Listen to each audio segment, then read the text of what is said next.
सत्य की वीणा तारांकन एक सन्यासी ईश्वर की खोज में निकला हुआ था और एक आश्रम में जाकर ठहरा। 15 दिन तक उस आश्रम में रहा, फिर ऊब गया। उस आश्रम का जो बूढ़ा गुरु था वह कुछ थोड़ी सी बातें जानता था, रोज उन्हीं को दोहरा देता था। फिर उस युवा सन्यासी ने सोचा, ये गुरु मेरे योग्य नहीं, मैं कहीं और जाऊं। यहाँ तो थोड़ी सी बातें हैं, उन्हीं का दोहराना है। कल सुबह छोड़ दूंगा इस आश्रम को, ये जगह मेरे लायक नहीं। लेकिन उसी रात एक घटना घट गई कि फिर उस युवा सन्यासी ने जीवन भर वह आश्रम नहीं छोड़ा। क्या हो गया? रात एक और सन्यासी मेहमान हुआ। रात आश्रम के सारे मित्र इकट्ठे हुए। सारे सन्यासी इकट्ठे हुए उस नए सन्यासी से बातचीत सुनने। उस नए सन्यासी ने बड़ी ज्ञान की बातें कही, उपनिषद की बातें कही, वेदों की बातें कही। वह इतना जानता था, इतना सूक्ष्म उसका विश्लेषण था, ऐसा गहरा उसका ज्ञान था कि 2 घंटे तक वह बोलता रहा। सबने मंत्रमुग्ध होकर सुना। फिर उस युवा सन्यासी के मन में हुआ, गुरु हो तो ऐसा हो, इससे कुछ सीखने को मिल सकता है। एक वह गुरु है, वह चुपचाप बैठा है, उसे कुछ भी पता नहीं।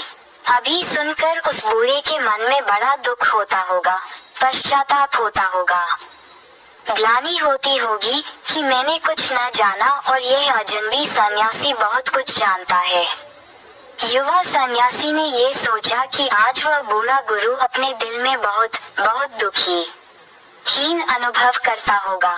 तभी उस आए हुए सन्यासी ने बात बंद की और बूढ़े गुरु से पूछा कि आपको मेरी बातें कैसी लगी। बूढ़ा गुरु खिलखिलाकर हंसने लगा और कहने लगा, तुम्हारी बातें मैं 2 घंटे से सुनने की कोशिश कर रहा हूँ, तुम तो कुछ बोलते ही नहीं हो, तुम तो बिल्कुल बोलते ही नहीं हो। वह सन्यासी बोला, 2 घंटे से मैं बोल रहा हूँ, आप पागल तो नहीं हैं और मुझसे कहते हैं कि मैं बोलता नहीं हूँ। उसने कहा, हाँ, तुम्हारे भीतर से गीता बोलती है, उपनिषद बोलता है, वेद बोलता है, लेकिन तुम तो जरा भी नहीं बोलते हो। तुमने इतनी देर में एक शब्द भी नहीं बोला, एक शब्द तुम नहीं बोले, सब सीखा हुआ बोले, सब याद किया हुआ बोले, जाना हुआ एक शब्द तुमने नहीं बोला। इसलिए मैं कहता हूँ कि तुम कुछ भी नहीं बोलते हो, तुम्हारे भीतर से किताबें बोलती हैं। एक ज्ञान है जो उधार है, जो हम सीख लेते हैं। ऐसे ज्ञान से जीवन के सत्य को कभी नहीं जाना जा सकता। जीवन के सत्य को केवल वे जानते हैं जो उधार ज्ञान से मुक्त होते हैं, और हम सब उधार ज्ञान से भरे हुए हैं। हमें ईश्वर के संबंध में पता है, और ईश्वर के संबंध में हमें क्या पता होगा जब अपने संबंध में ही पता नहीं है। हमें मोक्ष के संबंध में पता है, हमें जीवन के सभी सत्यों के संबंध में पता है, और इस छोटे से सत्य के संबंध में पता नहीं है जो हम हैं। अपने ही संबंध में जिन्हें पता नहीं है, उनके ज्ञान का क्या मूल्य हो सकता है। लेकिन हम ऐसा ही ज्ञान इकट्ठा किए हुए हैं, और इसी ज्ञान को जान समझकर जी लेते हैं और नष्ट हो जाते हैं। आदमी अज्ञान में पैदा होता है और मिथ्या ज्ञान में मर जाता है। ज्ञान उपलब्ध ही नहीं हो पाता। दुनिया में 2 तरह के लोग हैं, एक अज्ञानी और एक ऐसे अज्ञानी जिन्हें ज्ञानी होने का भ्रम है।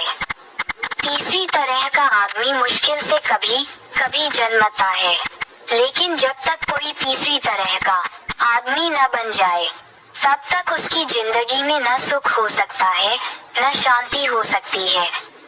क्योंकि जहाँ सत्य नहीं है, वहाँ सुख असंभव है। सुख सत्य की छाया है। जिस जीवन में सत्य नहीं है, वहाँ संगीत असंभव है, क्योंकि सभी संगीत सत्य की वीणा से पैदा होता है। जिस जीवन में सत्य नहीं है, उस जीवन में सौंदर्य असंभव है, क्योंकि सौंदर्य वस्त्रों का नाम नहीं है और न शरीर का नाम है।